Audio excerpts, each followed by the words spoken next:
Hogan 24 Media ka dhigo wehelkaaga.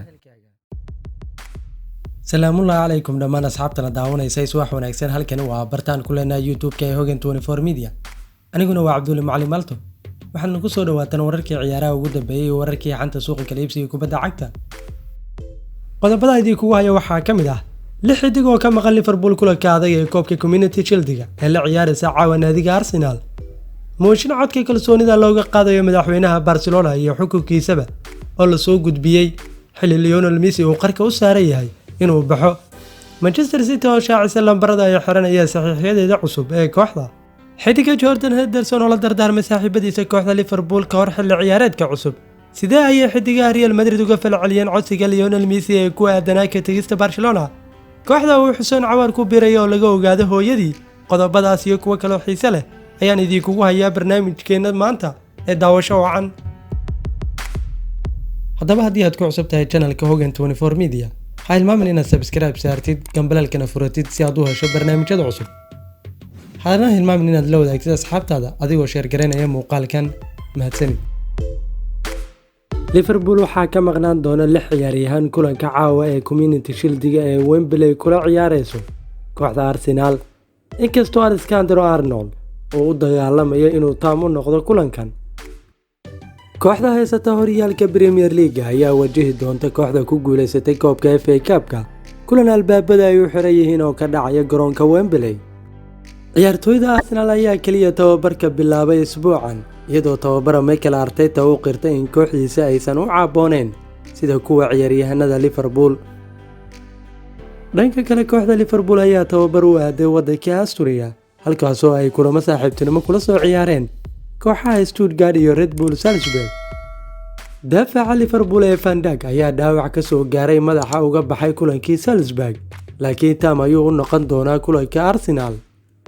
Ciyaaryahanada Jordan Henderson, Joel Matip, Alex Oxlade-Chamberlain, Harry Wilson, Shaqiri iyo Origi ma aysan ciyaarin midkoodna labadii kulan ee saaxiibtinimo, mana la filay inay ciyaari doonaan kulanka caawa.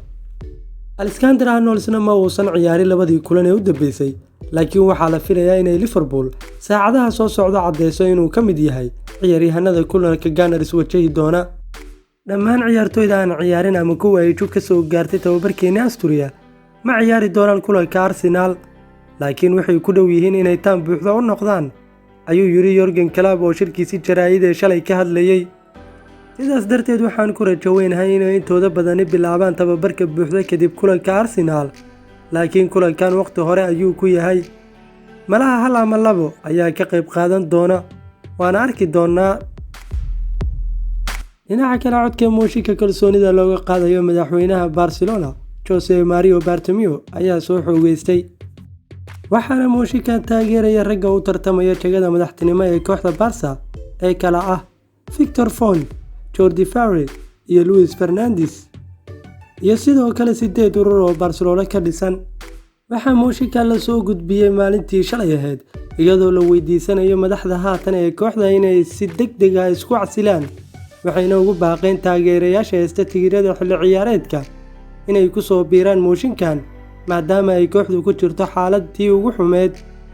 iyadoo Mark Dutch oo ah madaxweynaha ururka Manifesto Blaugrana oo u hadlayay dadka u ololeynaya mooshinkan, isagoo sheegay in madaxweynihii hore ee Barcelona Joan Laporte inuusan diidin ama taageerin mooshinkan, halka Augusto Bendito uu cadeeyay inuu qayb ka noqon doonin ololahan. waxaan weydiisanaynaa in si degdeg ah isku casilaan dhammaan madaxda kooxda Barca.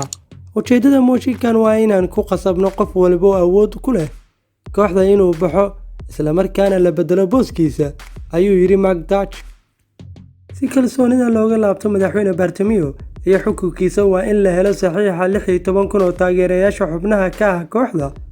inay helaan saxiix dad tiradaas gaaraya ayaa adkaan doonta maadaama lagu jiro waqti adag oo isku socodkii dadka uu saameeyay caabuqa coronavirus.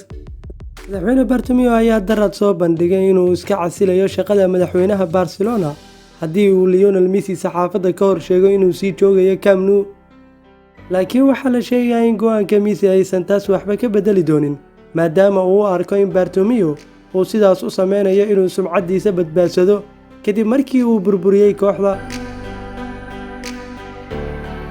dhinaca kale kooxda Manchester City ayaa shaaca ka qaada lambarada ay xiranayaan saxiixyadeeda cusub.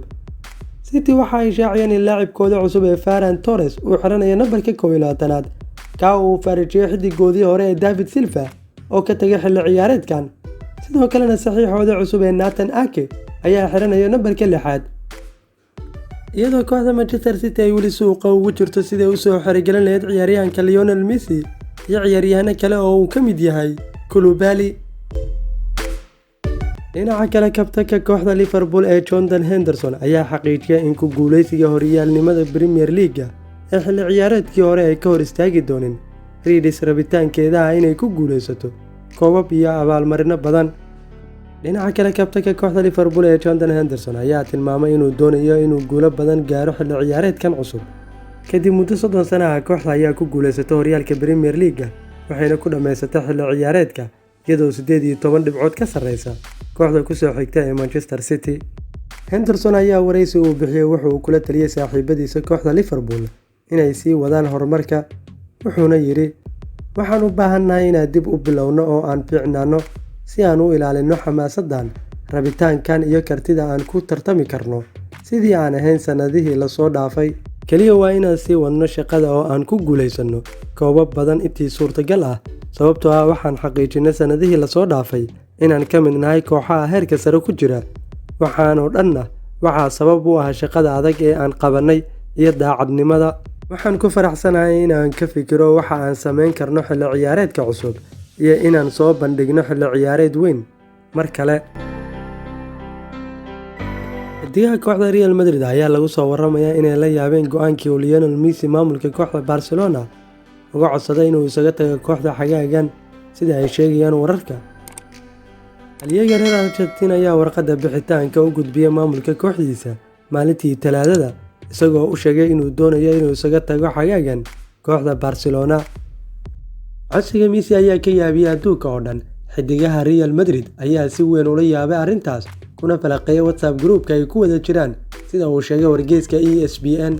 isla wargeyska ayaa sheegay in xidigaha Real Madrid ilaa haatan ay aamin yihiin arrintaas xilli Lionel Messi ay u badan tahay inuu soo gabagabeeyo waayihiisa garoonka Barcelona ee Camp Nou.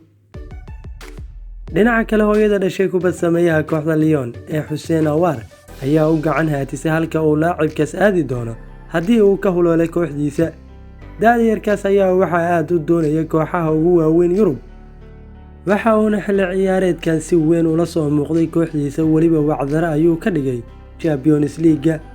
laacibkaas 22 sano jirka ah kooxaha doonaya waxaa ugu horeeya Real Madrid, PSG, Manchester United, Arsenal, Man City iyo Juventus, kuwaasoo haminaya inay xagaagan helaan.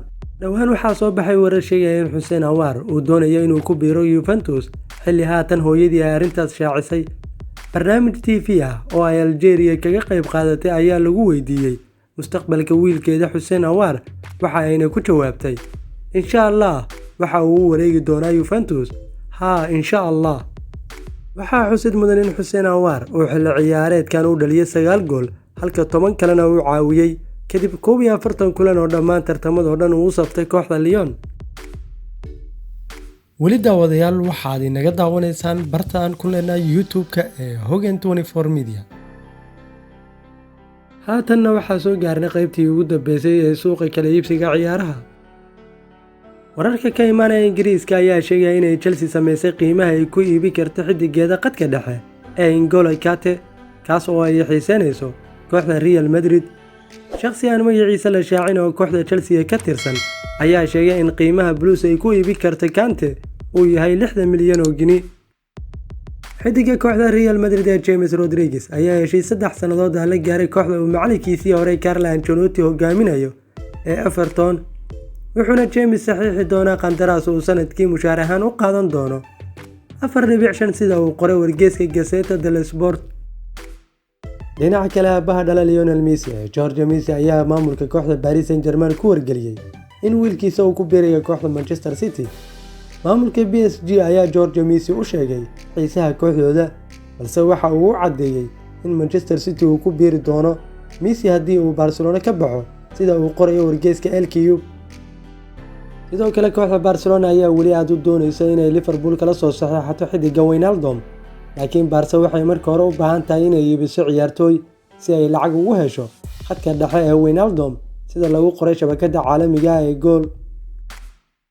dhanka kale kooxda PSG ayaa dalab 54 milyan duldhigtay xiddiga ay waqtiga dheer doonayaan kooxaha Manchester United iyo Juventus ee Milinkovic-Savic, kaas oo ka tirsan kooxda Lazio, sida uu daawacay wargeyska Corriere della Sera. sidoo kale kooxda Barcelona ayaa wax ka iibsada weyda xiddigii ay waqtiyo badan kooxaha Premier League doonayeen ee Samuel Umtiti, waxayna hadda diyaar u tahay inay xiddiga reer France qaab amaah uu ku bixi karo, sida lagu shaaciyo wargeyska Mundo Deportivo. kooxda Atletico Madrid ayaa suuqa soo dhigtay gooldhaliyihii hore ee kooxda Chelsea ee Diego Costa, wuxuuna Mourinho doonayaa in xiddiga reer Spain uu dib ugula midoobo kooxda Tottenham, sida ay qorayso wargeyska Daily Mail. sidoo kale AC Milan ayaa kooxda Real Madrid heshiis amaah kala gaadhay xiddiga Brahim Diaz, kaas oo aan boos joogto ah ka haysan kooxda Real Madrid, sida uu qoray wargeyska Marca. sidoo kale kooxda Tottenham ayaa laga aqbalay dalab 15 milyan oo ay ka gudbiyeen daafaca midig ee kooxda Wolves ee Matt Doherty, iyadoo uu Mourinho doonayo inuu xiddigan kooxdiisa uu ku soo xoojiyo, sida lagu shaaciyay Telegraph.